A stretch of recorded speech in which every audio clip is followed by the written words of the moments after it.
హరిహర వీరమల్లు పవన్ కళ్యాణ్ గారిని డైరెక్ట్ చేయాలని ఇండస్ట్రీ ఉండే ప్రతి డైరెక్టర్కి ఒక్క షాటే డైరెక్ట్ చేయాలి చాలా ఆశ కళలు ఉంటాయి. అదొక డ్రీమ్, ఒక అవార్డు ఇచ్చినంత ఒక అంబిషన్గా ఉంటుంది. అలాంటి ఆపర్చునిటీ నాకు దొరకడం చాలా అదృష్టంగా భావిస్తున్నాను.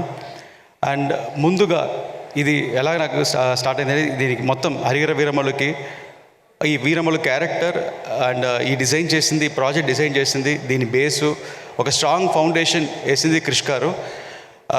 ఒక పెద్ద స్ట్రాంగ్ ఫౌండేషన్ వేసి అండ్ దాంట్లో ఒక మంచి పెద్ద లెవెల్ సినిమా తీసుకెళ్ళాలని ప్రొడ్యూసర్ రత్నం గారు ఇద్దరు ప్లాన్ చేస్తున్నారు. అంత పెద్ద బాధ్యత క్రిష్ గారు ఒక ఒలింపిక్ టార్చ్ లాగా నాకు అందించి ముందుకు తీసుకెళ్ళి చెప్పారు. అండ్ అది ఈరోజు కంప్లీట్ చేశాను. అండ్ ఇంత పెద్ద రెస్పాన్సిబిలిటీ దీనికి పవన్ కళ్యాణ్తో సినిమా చేయాలనేది మామూలు విషయం కాదు. ముందు ఆయన ఇంప్రెస్ అవ్వాలి. ఆయన ఇంప్రెస్ చేయటం అనేది చాలా కష్టమైన పని. అండ్ ఆయన ఇంప్రెస్ అయ్యేంత హార్డ్ వర్క్, హోంవర్క్ చేసి ఆయన ఇంప్రెస్ అయ్యేట్టు చేశాను. ఆయన ఇంప్రెస్ అయ్యారంటే అప్పుడు ఆడియన్స్కి ఎంత ఎక్సైట్మెంట్ ఉందో చూడండి. ఇటు పవన్ సార్ని ఇంప్రెస్ చేసేది కన్నా మా ప్రొడ్యూసర్ రత్నం సార్, నాన్నగారు ఇంప్రెస్ చేయడం చాలా కష్టం. ఆయనకి నచ్చితే 10 గుర్రాలకి 100 గుర్రాలు ఇస్తారు, లేదా అసలు లొకేషన్ పర్మిషన్ కూడా ఒక 1000 క్వశ్చన్స్ అడుగుతారు. సో అలాంటిది ఇటు పవన్ గారు, ఇటు ఒక లెజెండ్ రత్నం సారు ఇద్దరు ఇంప్రెస్ అయ్యారంటే అప్పుడు దీని రిజల్ట్ ఎలా ఉంటుందని మీరే థియేటర్లో చూసుకోండి, ఎలాంటి సినిమా వైబ్రేషన్ క్రియేట్ అవబోతుందని. అది కాకుండా ఇప్పుడు మీరు చూసిన ఈ సాంగ్ లైక్ అసుర్ హననం, ఈ సాంగ్ టైటిల్ పెట్టింది కిరవాణి సరే. అండ్ దీనికి ఒక చిన్న జర్నీ ఉంది. నేను ఈ సినిమా నేను చేయబోతున్నానని ఒక 1.5 year బ్యాక్ ఫిక్స్ అయింది. 1.5 year 2 year బ్యాక్. అప్పుడు అనౌన్స్మెంట్ రాలేదు.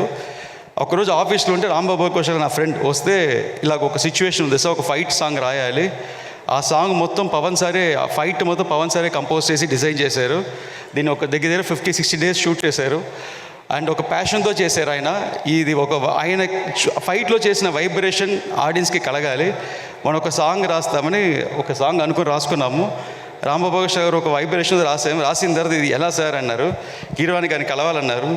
అప్పుడు నేను చెప్పిన ఆయనకి ఒకే మాట, ముందు నేను కలవాలి సార్, ముందు కిరవాణి గారు నన్ను అక్సెప్ట్ చేయాలి, దాని తర్వాత మిమ్మల్ని అక్సెప్ట్ చేయాలని. దాని తర్వాత అది జరిగింది. దగ్గర 1 year బ్యాక్ రాసిన సాంగ్ అది. ఇప్పుడు వెళ్ళి కిరవాణి సార్ కలిసి సార్ బాగా నచ్చి లిరిక్స్ అప్రిషియేట్ చేసి, సార్ నాకు మీ దగ్గర చాలా నచ్చింది ఏంటంటే మీరు అందరూ ఎంకరేజ్ చేయటం సార్, నన్ను ఎంకరేజ్ చేశారు. అదే టైంలో ఎవరు లిరిక్ని అడిగారు, ఇలాగ కొత్త రైటర్ సార్ అనగానే పిలవండి అన్నారు. పిలిచి ఆయనతో ఎంకరేజ్ చేసి సాంగ్ చేసి అసలు అద్భుతంగా సార్, నేను షూట్లో నేను ఈ సాంగ్ నాకు సార్ పంపించినప్పుడు ఒక్క సెకండ్, 5 minutes నేనే మర్చిపోయాను సాంగ్ అని.